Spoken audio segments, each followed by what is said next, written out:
21 मार्च 2024 को कनाडा के प्रधानमंत्री जस्टिन ट्रूडो एक बयान जारी करते हैं।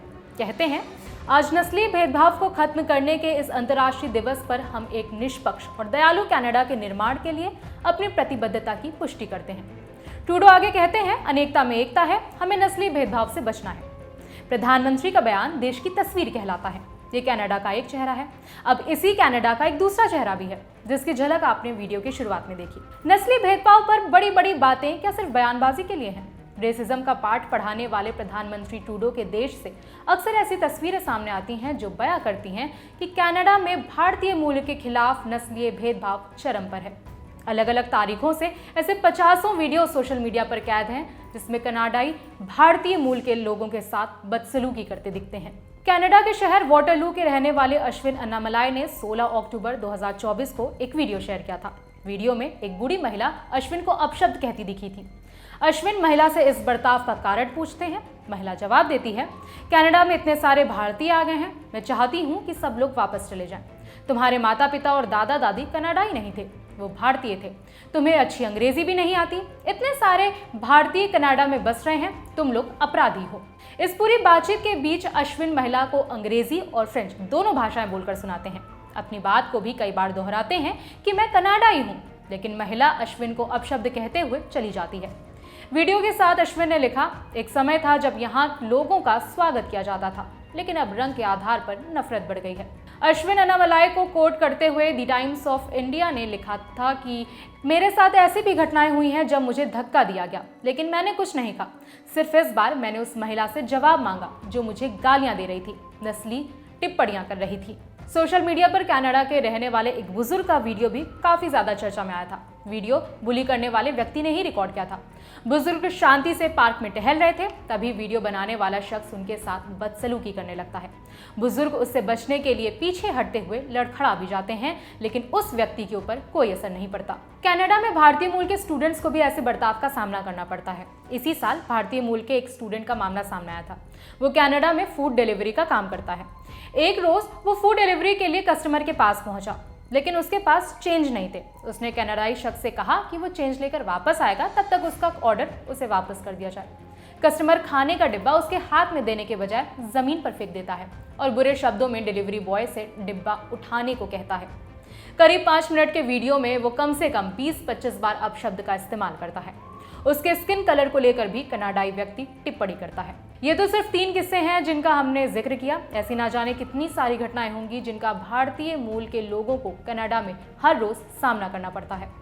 नस्ली नफरत से भरे ये लोग बड़े गर्व से अपनी बदसलूकी के वीडियोस को रिकॉर्ड करते हैं और खुद ही शेयर भी करते हैं। कनाडा में भारतीय मूल के लोगों के खिलाफ होने वाली हिंसा के 2 सिरे हैं, एक जो कनाडाई करते हैं, दूसरी जो खालिस्तान समर्थक करते हैं। कनाडा में मंदिरों को भी टारगेट किया जाता है। सबसे हालिया घटना की बात करें तो 3 नवंबर को कनाडा में 2 जगहों पर हिंदू मंदिरों पर हमला किया गया था। खालिस्तान समर्थकों ने भारत विरोधी नारे भी लगाए थे। प्रधानमंत्री नरेंद्र मोदी, विदेश मंत्री एस जयशंकर और रक्षा मंत्री राजनाथ सिंह के खिलाफ आपत्तिजनक पोस्टर भी लहराए गए थे। कनाडा के कई सांसदों ने इस घटना की निंदा की थी। दबाव बढ़ता देख प्रधानमंत्री ट्रूडो का भी बयान सामने आया था। उन्होंने घटना पर लिखा था, ब्रैम्पटन में हिंदू सभा मंदिर में हुई हिंसा को स्वीकार नहीं किया जा सकता। हर कनाडाई को अपने धर्म का स्वतंत्र और सुरक्षित तरीके से पालन करने का अधिकार है।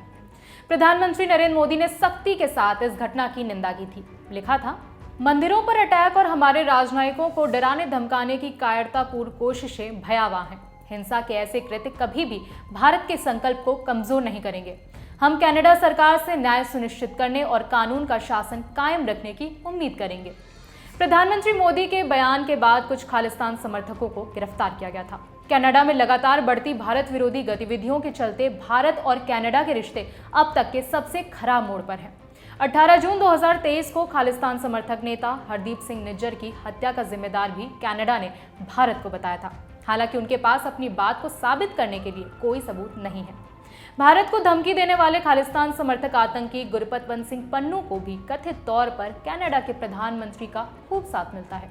इस खबर में बस इतना ही। मेरा नाम है विभावरी, देखते रहिए दी ललन टॉप। चलते चलते एक और जरूरी सूचना, ललन टॉप का सालाना अड्डा लौट आया है। इस बार तारीख है 22 से 24 नवंबर। जगह वही दिल्ली का मेजर ध्यानचंद नेशनल स्टेडियम।